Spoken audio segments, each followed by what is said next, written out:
For our swan, I've taken a 260. I have it inflated, leaving about a 3-inch tail on the end.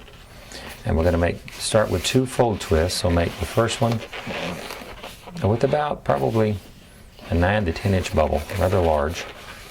Twist it and then grab the knot, twist it around a couple of times, and then tuck the knot through the fold twist to secure it.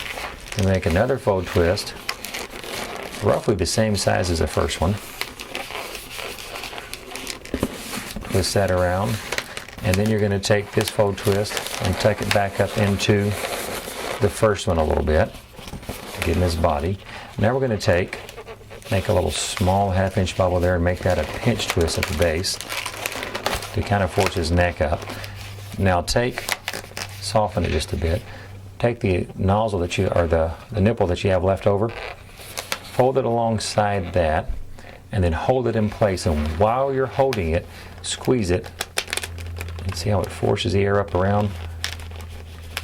And squeeze it a couple of times to make it stay, to give you a little swan head just like that. And then kind of sort of tuck this back in, curl it forward just a hair.